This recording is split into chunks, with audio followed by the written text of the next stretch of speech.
Hi, is it Tuesday? It's Tuesday. Happy Tuesday. Colleen Patrick-Goudreau here, vegan author and educator, animal advocate, and wounded person. I'm still dealing with all these different ailments and wounds from stupid things, but I'll be okay. It's just really annoying. So tonight we have our national night out, which I would imagine being national. Lots of you are meeting with neighbors. Are you doing that? It's really cute because it's kind of an opportunity to get to know your neighbors. It's like a block party. But we know our neighbors, and it's just another opportunity to connect with them, which is lovely. And I'm here to connect with you. So before I do that, I made my tempeh pate, which is always a hit. It's always one of the things I make for every party. And I made my fresh strawberry pie with a no-bake almond date crust, which is lovely. And I wanted to take some time to answer any questions you had. I also thought I would read some questions that I get from people, because in addition to what you ask, obviously I get lots of emails and I try to answer everything. I have people who help me answer these questions. But I thought it was also an opportunity, if you don't have any questions, that I would ask and answer some that have come in via email. So hi everybody, how are you? Hello, Vicky from Brisbane, Australia. Love it. Isaac, good to see you. Judy, good to see you. Lots of regulars, and Kara. I know all of you. That's so awesome. I'm having some tea. I wasn't exaggerating. I really am having tea. Hi, Tina. Oh my God. There is nothing like a good cup of tea. So this is, what am I having? I think it's Purple Bamboo from Far Leaves. If you go to farleaves.com, my favorite tea purveyor, you can get my favorite tea, the Bilu Shun, which is one of my favorites, the Dragonwell, you can write this down, by the way. I can't, but you can. The Purple Bamboo and the Cloud Mist are all my favorite green teas from farleaves.com, and then the Dong Ding is my favorite oolong and my husband's favorite oolong. And if you put Colleen in the discount box, in the discount field, just type in my name, Colleen, you will get 10% off your order, which is pretty cool.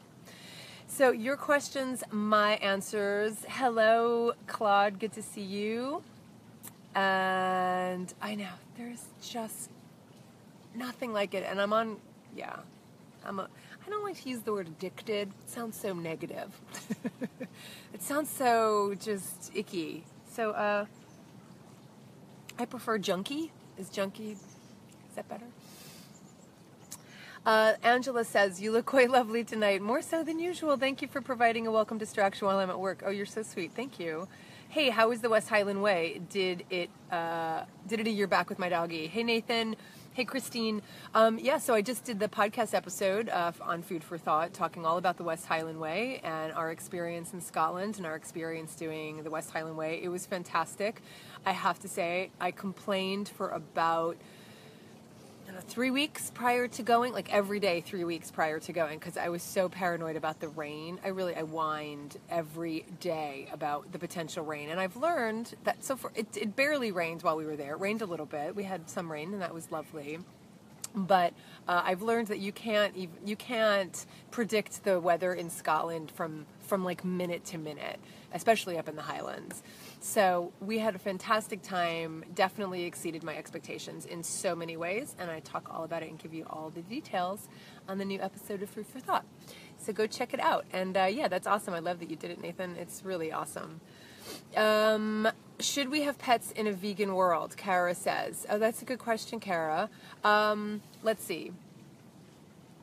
My answer is yes, because I think the question starts by presuming that there's something wrong with having pets, and I don't know if you're asking from the perspective of people who believe that having pets means we're enslaving animals, and I don't agree with that premise. So if I don't agree with that premise, then I don't think that there's anything wrong with having animals as companions. I think to group every relationship we have with other animals as exploitative is, I think it's a non-starter if you already think that. And I'm not saying you do, Kara, but I don't.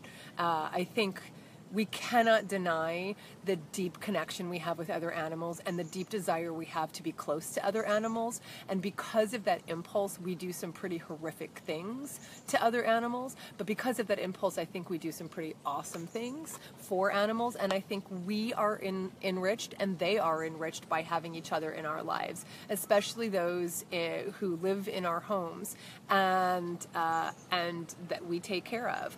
I know that my cats, now aside from the fact that they're obligate carnivores and I do feed them aquatic animals, aside from that, these are animals, these are beings who could be anywhere they want at any given time during the day, and all they want is to be by my side.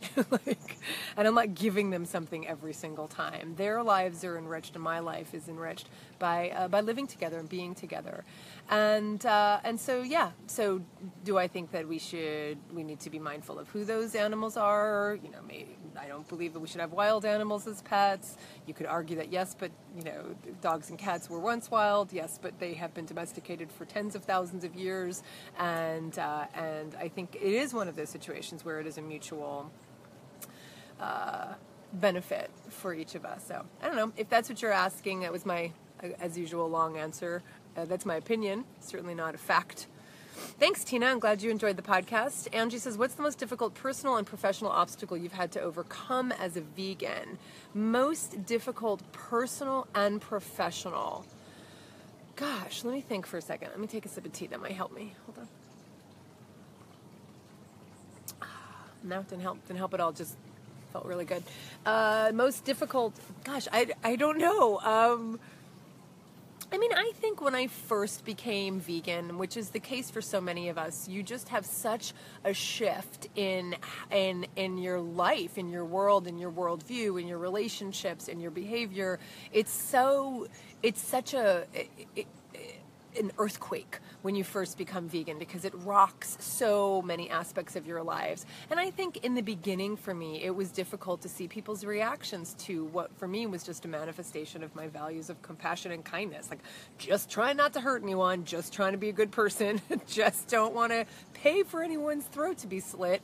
And there were people who, you know, obviously took it personally. And now I know now today intellectually where that came from, but I think that was the most difficult. There was a really good friend of mine, I've talked about it on a podcast, who was an older woman. She was a real mother figure for me in my life, and she really just couldn't take it. And she was an animal person. She was an animal lover. She taught me a lot about different animals. She rescued greyhounds, and I learned a lot about the greyhound industry through her.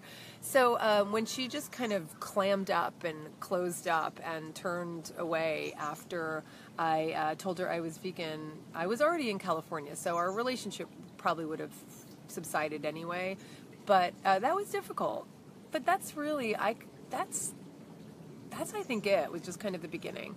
Professionally, I mean, my whole career I've built a career on veganism. So it's only been a boon for me because my whole life, I mean now, I would say more than half my life now has been dedicated to animal advocacy. I was vegetarian for a few years before I was vegan, and I was an animal advocate. And then now I've been vegan 18 years, and you know, the last 18 years specifically have been a career in veganism. So I think it's only been a good thing. Gosh, I'm sorry I can't give you more than that. I don't have any challenges to give you. Let me know, or obstacles. Let me know if there's something I'm missing. Maybe you could feed me what you think might be an obstacle. Ryan says, thanks for reminding me about my tea in the other room. Good job, it's herbal, no problem. Hold on, I gotta take a sip because I don't want it to get cold. Isaac says, what do you think about New York City passing the bill to ban the use of exotic animals in circuses? Yeah, thanks for bringing that up, Isaac. I think it's fantastic. I think everybody should be working with their city council members. Everybody. There are a lot of small cities who already have this ban, and there are now major cities. New York is the third major city. San Francisco was the first. LA was the second. New York is now the third, and Oakland will be the next. We're already working with our city council members. They're out on summer leave, the city council members. But we're in conversation with them, and we have a great we have a great city council, and we are working diligently on making sure that they're always thinking of animals, and there's going to be a lot of work to do over the next couple of years. But at our National Night Out tonight, I know our mayor is going to try and come, but at least someone from her office will come if she can't come.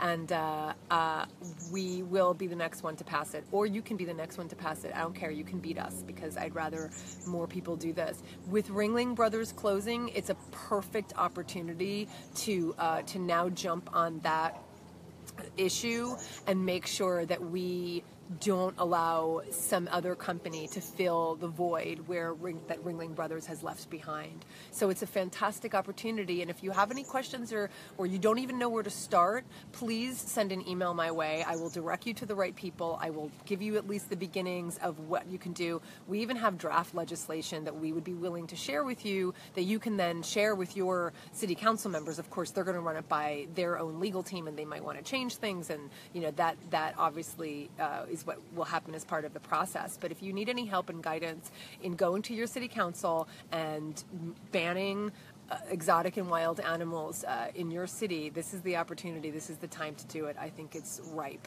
So I think it's fantastic, Isaac. Nathan said, love the Highland cattle. They're beautiful. It rained a lot when we were there. Yeah, I mean, it definitely rained a little bit. Yeah, one of the things I talk about in the podcast is that we didn't really see a lot of wildlife, which was a little disappointing. We saw some red deer, we saw lots of birds, and we saw domesticated animals, but we didn't really see a lot of wildlife. Christine asked, what do I think about the documentary, What the Health? I haven't seen it. I haven't watched it. I know I should, because the 30-Day Vegan Challenge is the program that people take after watching What the Health, but I have only seen bits and pieces. I've seen bits of it, so I really cannot give you an opinion now until I see it. Christine said, what's your favorite dish to serve omnivores for dinner? I definitely do things like soups and really familiar foods that they already love and would already not consider vegan but are vegan. So we had some friends over, let's see, about a month ago. I had a surprise birthday dinner for our new neighbor and made, gosh, what did I make? Oh, I made my smoky white bean, what do you call it? Chowder, and made a salad. And the entree, what was the entree? Was it something stuffed?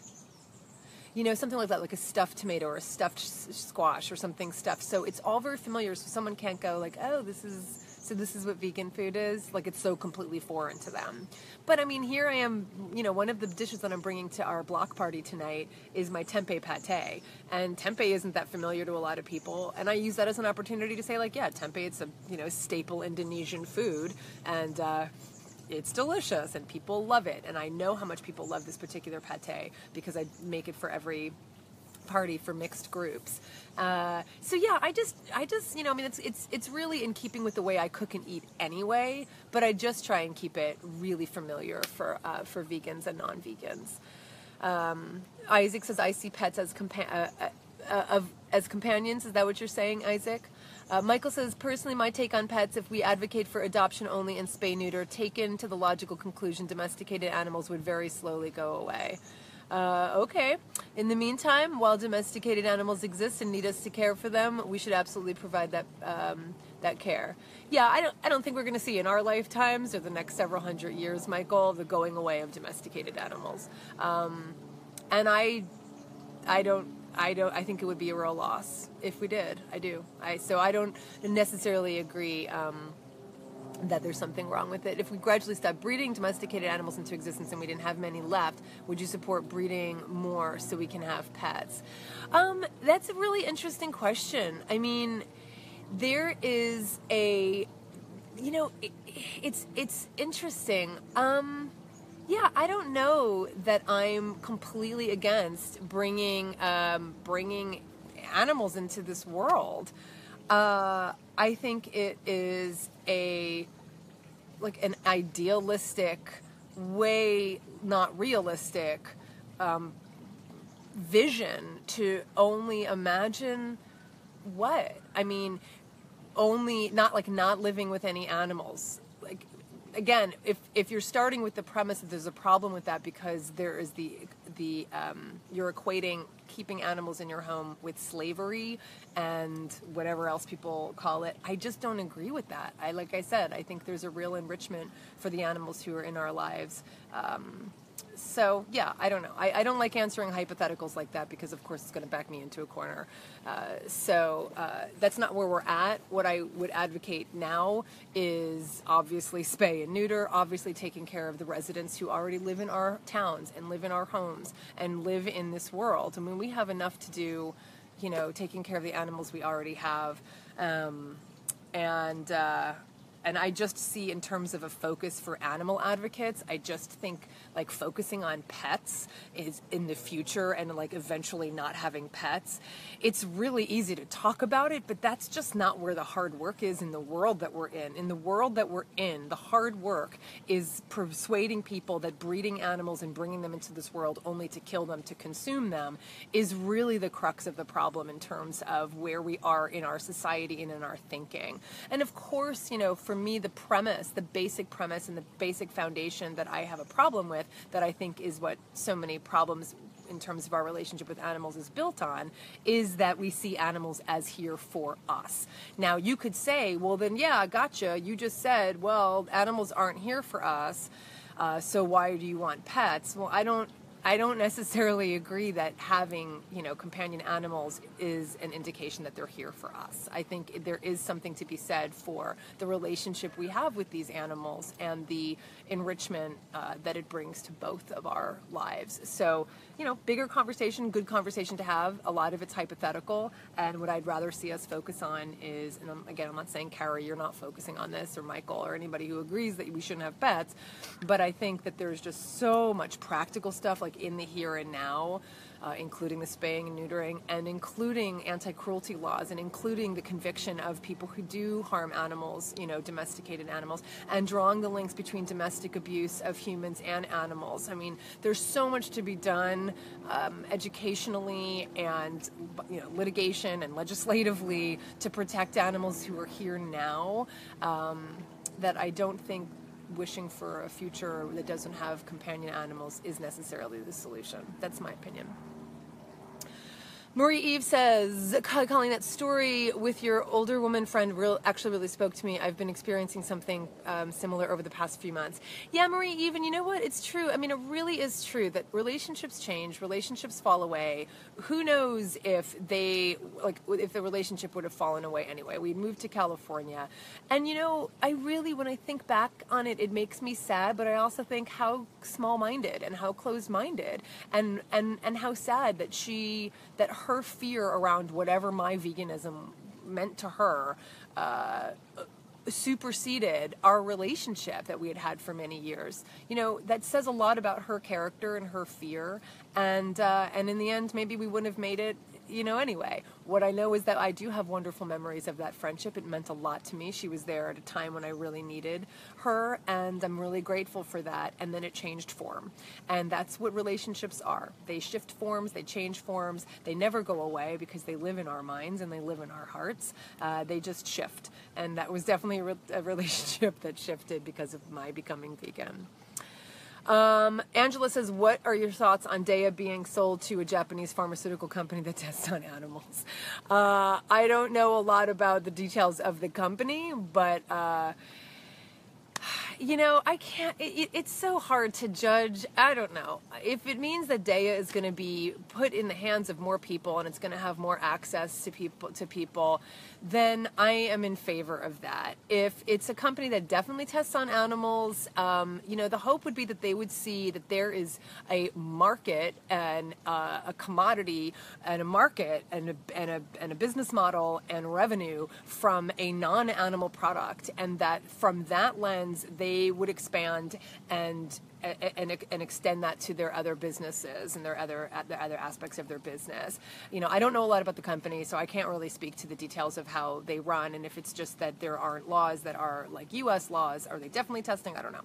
The point is, I think such a great example is when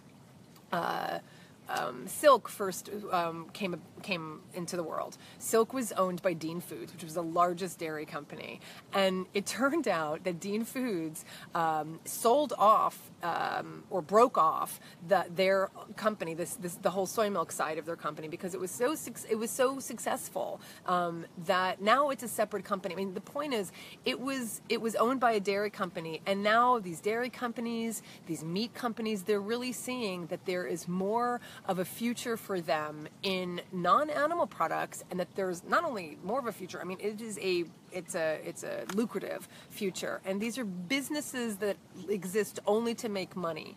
And so yeah, I think it's really good if it means that there is more access. We don't want to be a private club where only a few people have access to these foods. We want these foods to be as affordable and as accessible and as widespread as possible. I didn't become vegan because I wanted to be part of a little club that was exclusive, and period. And so, yeah, is it, would I rather it be owned by a vegan company? Yeah, there are plenty of companies I support that aren't vegan and that exist. There are plenty of vegan restaurants I go to that aren't owned by vegans, but I can't scrutinize every single owner of every single company. I just know that I'm really glad that there are vegan restaurants out there, and you just want to hope that they then will expand their business model to include more vegan products.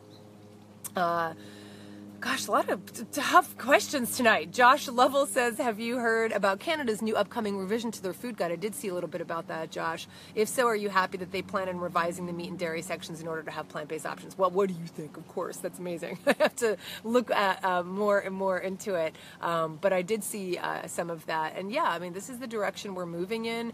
And, this is big business, and this is a lot of money involved. And these are lobbying groups who have been pulling their weight for so many years to influence government nutrition guidelines. And if Canada is looking to change their guidelines to be less biased, to be less influenced by big meat and dairy, then that's a good thing, and it matters, and people really do make changes based on what they see, doctors and nutritionists recommending, especially those, recommended by the government. Marie Eve says, Tempeh, rock on. It is awesome. Cherie says, how do you feel about bearing witness here in LA? There are so many wonderful groups that go to slaughter facilities every week and give water to pigs, coming in on trucks. It's so hard for me to go. I'm already so broken just looking at the videos and images. Yeah, I mean, Cherise, one of the things I talk about a lot is definitely knowing how much we're able to take. I absolutely believe in the power of bearing witness. I talk about this in one of the podcast episodes that's part of the series of what happens when you stop eating animals. And I think it's the first stage, which is the voracious consumption of information related to animals. I mean, just watching movies, watching videos, reading these books, we just consume it because, part of it is that we can't believe this is what's happening, and part of it is we want to know everything we can about what we were contributing to. And in that, I do talk about the importance of kind of staying in touch and making sure that we're always looking at what happens to the animals and doing it in a way that's also sustainable for us. Because if we think we have to look so constantly that we wind up becoming more depleted than motivated, then that's not going to help us. But if it does motivate us, and then we, take some tissues and we know that we can move on the next day, then I think it's important to do. So just be gentle with yourself, be honest with yourself. And I don't believe that you're betraying the animals if you don't look one day because you need to heal from the images you saw the day before. But I do think it's important. I think some people will say, oh, I've been vegan 20 years. I don't need to look at that stuff again. Well, I think it's good just once in a while to kind of look over in that direction, see what's happening. I think it's a really good reminder of what we're fighting for and, who we're doing this for. Nathan said, did you hear about the ASA passing a humane milk is myth advert in the Telegraph despite the uproar from the farmers in the dairy industry? Yeah, I heard that. Didn't that have to do with a lawsuit where they were a free speech lawsuit where they were allowed to continue criticizing the dairy industry? Is that right? Am I getting that right, Nathan? Oh, right on. I got it, Nathan. Fernanda says, hi, Fernanda. Seeing a lot of people becoming vegan after watching What the Health, even diehard meat eaters. Yeah, those kinds of things are so awesome. You look so lovely. Thank you, Jill. Isaac says, don't forget the animals who aid people who are blind and have seizure disorders. Yeah, I mean, there's a whole conversation to have around that too, Isaac. There are people who think, I mean, I've heard from people who are blind, who are vegan, who have been overtly criticized for having a dog who helps them get around in this world. And I think that is problematic. So that's an example where, is there always a case where animals are our companions or help us? Is that always a case where it's exploitative? Really important conversation to have, but I think we need to have it in a really, in an open way. I mean, I don't have all the answers. I don't know if, and I also reserve the right to change my mind, as do other people. So hopefully we can keep having those kinds of conversations as well. Hi, Kirsten. Good to see you as well. Kara says, I know we have a lot of work to do to shift the paradigm, but I think we should still have these discussions in vegan circles about these issues. No, I agree. Like I said, I may change my mind. Ask me tomorrow. See how I feel. Kirsten said, is your toe feeling better? And Colleen says, no, it's not. It's still not feeling better. I went for a 3-mile walk yesterday in flip-flops, and then like my toe between my toes started hurting because you're not supposed to walk 3 miles in flip-flops. But I still can't wear closed-toed shoes, so it's pretty frustrating for me. Thanks for asking, Kirsten. Christine said, yeah, look up the Dio story. Christine, you can find out all about it. And Michael says, yes, the future of companion animals is definitely an interesting conversation among vegans, but agree with Colleen that it's more philosophical musing than a practical reality. Indeed. That's my opinion. I agree. I agree with your opinion, agreeing with my opinion. And exactly, I love waxing philosophical too. And these are conversations that we all just sit around and have. I mean, this is good. Like, asking those questions are good. And as long as we don't put someone in a box and then make a judgment about them because they have a certain worldview, because like I said, it might change. It doesn't mean it reflects anything other than perhaps just a worldview. It doesn't maybe affect their advocacy. It's complicated, it's complex. I hear somebody out there. So yeah, really important conversations to have. And in this case, I do think it's more philosophical. Although again, this is an example where I think even to the general public or non-vegans who ask about this expectation that vegans are perfect, like, kind of trying to getcha, like, the kind of like gotcha questions that sometimes non-vegans ask. And I think, this is an example where we could say, when they say, what about pets? Like, don't you think it's bad to have pets? And this is where I think it's important to say, well, look, again, I think there are so many issues that we need to be tackling that we can really do things about and make changes to. And again, in terms of like companion animals, we need to make a lot of changes in terms of anti-cruelty laws. We need to make anti-cruelty laws against, children. We need to make sure we're enforcing, justice for people of color. I mean, just because they exist doesn't mean like, that we're done. Like, and that they exist means we have work to do. So we have work to do for non-human companion animals as well. But I don't think just because they're here and because they live with us and depend on us, that means we're exploiting them. Children depend on their parents. You know what I mean? Okay, moving on. And Kara says, yes, I mean, when I talk to people about veganism, I don't bring up pets first, right? I do think we need to have a serious discussion about pets. I mean the fact that they're perpetually dependent on us, how we've bred them to have traits that are beneficial to us. I didn't see the last part. Yeah, agreed. Do you believe that the governmental guidelines of more than 50 grams of protein every single day for an adult man is actually essential? I'm in a big debate with my husband about this because he feels like we're not getting enough protein. Yeah, Jennifer, I mean, the question really is, I mean, it's so hard to go by just some average because it really is a matter of your body weight.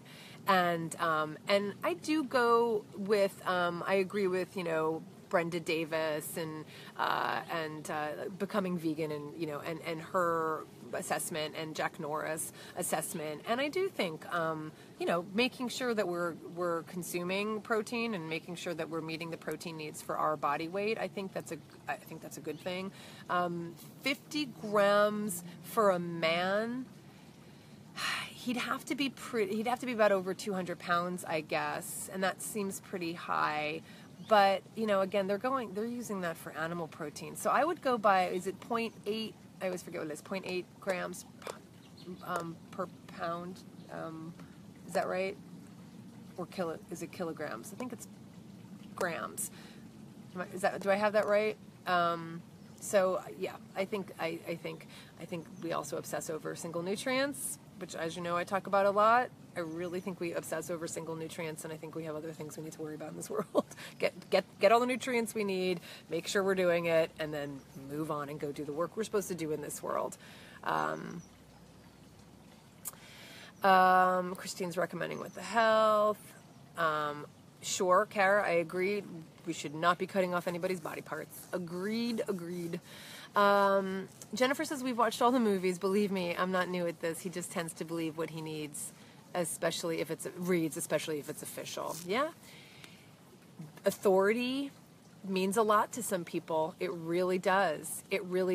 So what I would say to you is to really speak to that as his value. So keep, speaking to that. If he really cares about that, and that's his identity is, I am a man, I need a lot of protein to feel good and to reflect my masculinity, and the authorities who give me this information are right. Like, that's part of his value system. So go with that. And I think the worst thing we can do when we're in situations like that is to try and change the mind in terms of like, no, that's not right. You're not looking at it the right way. Look at it through his lens and then help him to get to the other side of it through that lens. Does that make sense? So if he wants more authority, then, find the other authorities who are going to give him that information that he can trust. That's what's going to make him feel more confident about it.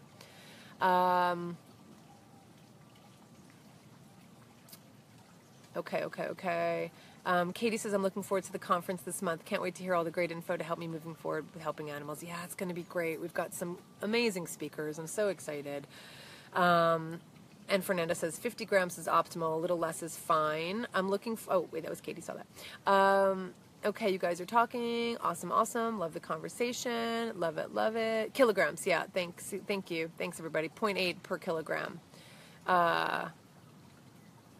And, yeah.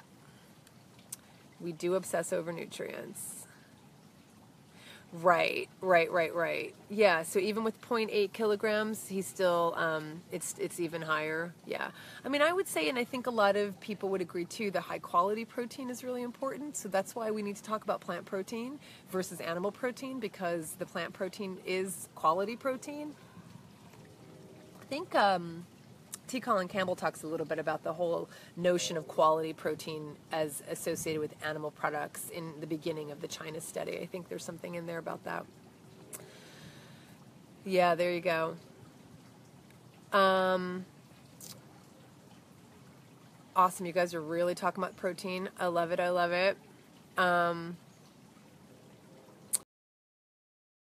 Yeah. Honestly though, when you start adding up the amount of protein that's in, just in like whole seeds and whole nuts and beans, you're very quickly getting a lot of protein. Peanut butter, you're very quickly getting lots of good plant protein. And it doesn't have to be in smoothies. It could be in oatmeal with lots of nuts, with lots of seeds. So, yeah, you guys can continue having the conversation about proteins. And Michael, the issue is that there's no very good studies on any negative effects of purely whole plant protein. Well, thank you, Michael. We've got two Michaels here who, was Michael, the other Mike McNeely here? We've got two Michaels here who are part of the 30-Day Vegan Challenge support group, and they're amazing, and they answer... everybody's question in the 30-Day Vegan Challenge support groups. I really encourage everybody to go join the support group. It has, Michael, what does it have now? Like over 4,000. Just yesterday when I was there, it was like over 4,000 members. So people who are just curious about veganism, making the transition, have questions about it. It's a safe place. It's a closed group because I want people to feel, we considered doing it open, and I think we had it open for a short time, but we kept it private because we really want people to feel safe. If there are family members on Facebook and, and someone wants to talk about their family members in a constructive way, then it's a safe place, or their bosses or their friends or whatever. So it's private. You have to just request to be added. And there is just such a fantastic group of people over there. I'm so impressed. Michael, thank you so much. And Michael's one of the moderators, and there are lots of questions about protein and nutrition and single nutrients, and a lot of it comes from the resources that I respect. Obviously, some of it comes from my work. There's just an amazing group, and I think it's a real testament to the tone that has been created by Michael and Sherry. So go ask to join the 30-Day Vegan Challenge support group. I'm so excited. I have finally sold out of all the 30-Day Vegan Challenge books from my fulfillment house. I'm going to be closing that account. The new book is coming out in September, the new edition of the 30-Day Vegan Challenge, and I will still be selling them directly myself through my website, but they'll be on Amazon very soon. Right now you have to get them through me because we sold out of Amazon, and with the new book coming out in September, I just wanted people to start ordering from the new edition. So 30-Day Vegan Challenge, I was going to read some testimonials. I hear from people every single day who are making these changes, and it's incredibly encouraging to me. But I do think a big part of where people stumble is not having support and not having constructive, sensible answers to the questions people have about making the transition. So go join the 30-Day Vegan Challenge. Certainly take the 30-Day Vegan Challenge. And Michael says, I wouldn't know what to say without your podcast and philosophy. You're such a powerful advocate. Thank you for your work, Michael. Thank you so much. Michael was at our event last year, and I met him, and he's been just such a gift. You're going to make me cry. So thank you, Michael. It really means a lot to me, and thank you for your sweet words. I'm really grateful for that. And I've got lots more stuff to do. I'm actually working on the next podcast episode for Food for Thought on animal law and the importance of laws to protect animals. I'm going to be interviewing Stephen Wells, who is the executive director of the Animal Legal Defense Fund here in California. And so I'm going to do another interview. I'm being very selective about the people I pick and the topics I want to pursue in terms of interviews, because, as you know, it's not been the format of Food for Thought for the last 12 years, but I do think there's lots of really good things to say, and lots of really good people to say those things that I can talk to. People I've known for a long time. I've known Stephen for 16 years, and I'm excited to share him with you. Not that you can't find him anyway. You can go to aldf.org and find out what they're doing. So Kirsten says, I love Food for Thought. Thanks, Kirsten. Nikki says, I love the Scotland podcast. We're going next summer, and it's very helpful. I'm so glad. And there's two. You can hear the other Scotland podcast because I focus mostly on Edinburgh in that one. And Jenny says, I love when you say don't do something, anything. It is true, isn't it? Don't do nothing because you can't do everything. Do something, anything. It is so important for people to hear that. I'll say it one more time. Don't do nothing because you can't do everything. Do something, anything. And there's so much to do that even the tiniest bit of what we do and the smallest change that we make makes a huge difference. Because as I often say, people want to make a difference in this world, but they forget that in order to make a difference, we may have to do something different. And the other thing I say about that is that it's not that we can make a difference in the world, it's that we do make a difference. Everything we do, everything we buy, everything we eat has an impact on someone or something else. We don't get to choose whether we can make a difference or not. We only get to choose whether the difference we make is negative or positive. Those are our only two choices, and that is the truth. So the choice I am going to make right now is to go spend the evening with my neighbors, who I know will bring wonderful vegan food, and there will be some non-vegan food there, and it's going to be disgusting, and I'm going to have to walk away from it because there are people who bring like wings and baby's wings, which is disgusting. But before I go, I'm going to put out some squirrel food, and I'm going to make sure there's water filled for my deer, and I'm going to feed my cats, and I'm going to cut some dill and chives from my garden and mix it into my final tempeh pate, and impress all of our neighbors with wonderful food. And that's one of the kinds of types of advocacy we can do, is just sharing with others in our lives how powerful and wonderful it is to live compassionately. And I'm grateful for it every single day. And I don't have all the answers. I certainly don't. And I keep asking the questions as well. And as long as we all keep asking the questions about how we can do better and what we can do to have a positive effect in this world, I think that's really at least a starting point. So have a wonderful night, everybody. And thank you, everybody. Thank you for all you do. And you're the best. You're the best. You're the best. Oh, that's awesome.